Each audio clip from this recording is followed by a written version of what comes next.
हे देशातील तरुणांचा विजय. ज्या सरन्यायाधीशांनी कुठंतरी तरुणाईंना कॉक्रोच झुरळ मानण्यानं हिनवलं, त्याच तरुणाईनं देशात करून दाखवलं.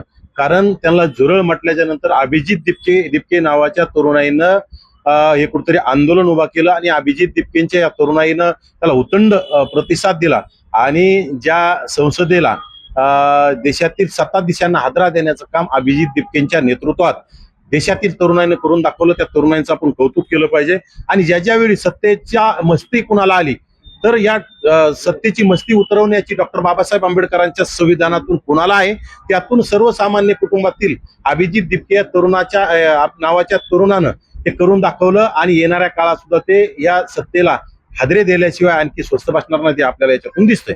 ते जे काही राजीनामा झाला त्यानंतर तिथे जल्लोष झाला, त्यांचं म्हणणं की इथं ठाके आम्ही कुछ बाकी यामध्ये तुम्ही कसं बघता? त्या प्रकारे त्याला जे काही निर्मलंग आहेत त्यांना ट्रोल केलं, ते दुसरीकडे पाहिलं तर नितीन गडकरी आहेत त्यांना देखील ट्रोल करायचं काय, यांच्या राजीनामे देखील मागणी केली? नक्कीच कसं असतं, जे मंत्री चुकलेले आहेत, ज्या मंत्र्यांच्या काही चुकीचे निर्णय आहेत, भ्रष्टाचार आहेत, असे मंत्र्यांना कुणीही पाठीशी घातलं नाही पाहिजे. खरं तर धर्मेंद्र प्रधान यांचा जर लवकर राजीनामा घेतला असता, नैतिक जबाबदारी ज्यावेळी नीटचा घोटाळा झाला होता त्याच वेळी धर्मेंद्र प्रधानांचा राजीनामा घेतला असता हे आंदोलन उभं राहिलं नसतं आणि केंद्र सरकारला नामुष्कीची वेळ आली नसती. परंतु हम करे सो कायदा अशी परिस्थिती गेल्या 12-13 वर्षापासून सर्व आंदोलन धडपवण्याचं काम केंद्र सरकार करत होतं. त्याच्यातूनच कुठेतरी काही होणार नाही, आम्ही कुणाला घाबरत नाहीत, त्याच्यातून प्रधानांचा राजीनामा घेतला नाही. परंतु आता केंद्र सरकारला कुठेतरी खाली पाहण्याची वेळ आली आणि राज्यातील देशातील जनतेला आता कुठेतरी कॉन्फिडन्स वाढलाय की आपण केंद्राला देशातील हुकुमशहांना आपण झुकू शकतो आणि डॉक्टर बाबासाहेब आंबेडकरांच्या संविधानानुसार न्याय मागण्याचा अधिकार हे सर्वांना कळले. त्याच्यातून आता न्याय मागत राहतील आणि त्यातून प्रधानांचा राजीनामा जसा झालाय तसे येणाऱ्या काळात ज्यांच्या गडकरींची काही चूक असेल तर त्यांचा राजीनामा मागतील, जसं निर्मला सीतारामन यांचा काही चूक असेल तर त्यांचा सुद्धा राजीनामा मागतील. आणि राजीनामा मागण्याचा चुकीचं काम केल्याच्या नंतर राजीनामा मागण्याचा अधिकार सर्वांना आहे, तो मागितला पाहिजे. आणि खरं तर केंद्र सरकार असेल, राज्य सरकार असेल, आपल्या चुकीच्या मंत्र्याला पाठीशी घालण्याऐवजी ज्यांचं चुकलंय त्यांना नैतिक जबाबदारी चुकून राजीनामे घेतलेले त्यांना फायद्याचे ठरतील, नाहीतर त्यांच्या अंगलटच येत राहणार आहे. दुसरीकडे महाराष्ट्रामध्ये देखील आता बदल घडण्याचे बोलले जाते. ज्या पद्धतीने देवेंद्र फडणवीस दिल्लीवारी झाली, एकनाथ शिंदेची दिल्लीवारी झाली, काय वाटतं तुम्हाला राज्यामध्ये काही नेतृत्वामध्ये बदल होईल का? कोण मुख्यमंत्री आलं काय गेलं काय, राज्यातील ओबीसीला, भटक्या विमुक्ताला, 12 बलुतेदारा, 18 बलुतेदाराला त्याचा काही फरक पडत नाही. एकनाथ शिंदे मुख्यमंत्री होते, राज्यामध्ये लाखो बोगस नोंदी मार्फत प्रमाणपत्राचं वाटप झालं. राज्यामध्ये अण्णासाहेब पाटील विकास महामंडळामार्फत 25-25 लाख रुपये एका तरुणाला, लाखो तरुणाला कर्ज वाटप करण्यात आलं. ओबीसींचं वाटोळं केलं, ओबीसींच्या महामंडळाला निधी नाही, ओबीसींच्या महाज्योतीला निधी नाही, ओबीसींच्या तरुणांचं वाटोळं करण्यात आलं, ओबीसींची राजकीय हत्या केली.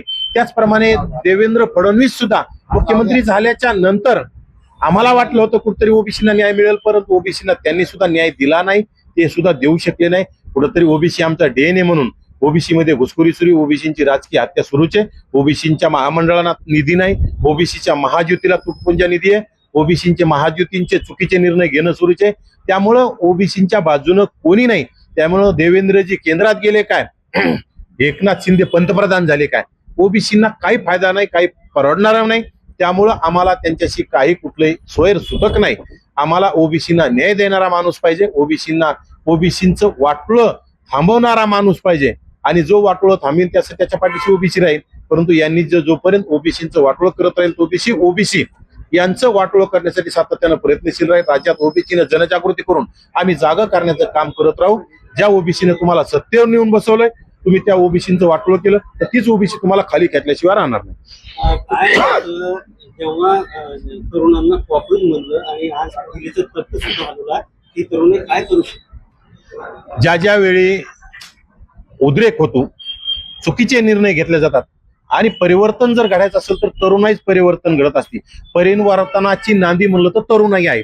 त्याचप्रमाणे आता तरुणांनी दाखवून दिले, देशाला, जगाला एक कुठेतरी आदर्श घडवून दिलाय की भारतातील तरुण काय करू शकतात आणि देशभरात, जगभरात हे आंदोलन सगळ्यांना माहीत झालंय की ज्या गेल्या 12 वर्षापासून मोदी आणि शहांच्या विरोधात कोणी चकार शब्द काढायला तयार नव्हतो, विरोधक सुद्धा बोलत नव्हते, त्या मोदी शहांना झुकवण्याचं काम या तरुणाईनं करून दाखवलं. त्यांचा सर्वांनी कौतुक केलं पाहिजे. आणि खरं तर या तरुणाईंच्या पाठीशी आता सर्वांनी राहिलं पाहिजे.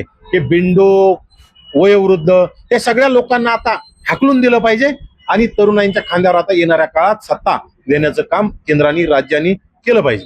महाराष्ट्राच्या तरुणांना दिल्लीचं तख्त हलवला, कसं बघताय?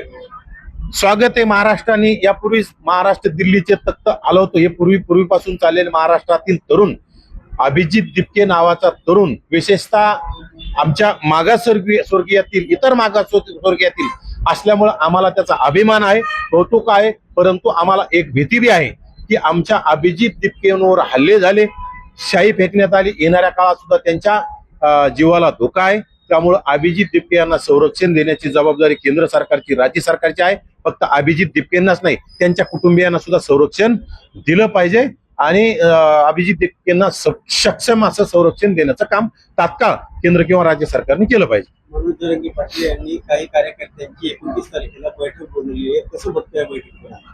ही सगळी नौटंकी आहे. कुठंतरी मागच्या पंधरवाड्यामध्ये मुंबईमध्ये बसून, एका हॉस्पिटलमध्ये बसून काही डील्स केलेले असतील, त्या डील्सचे काही खोके यायचे राहिले असतील, ते खोके पोहोचवण्यासाठी कुठेतरी आता खोके यायला विलंब दिसतोय म्हणून कुठेतरी आदळ आपट करून, पाय आपटून ते त्यांच्या डील करणारे मध्यस्थी जे दलाल आमदार आहेत, दलाल मंत्री आहेत, त्यांच्या माध्यमातून काही जे खोके यायचे राहिले असतील ते मिळवण्यासाठी पुन्हा 29 तारखेला बैठक करून ते चाललेला खटाटोपे, बाकी काही नाही.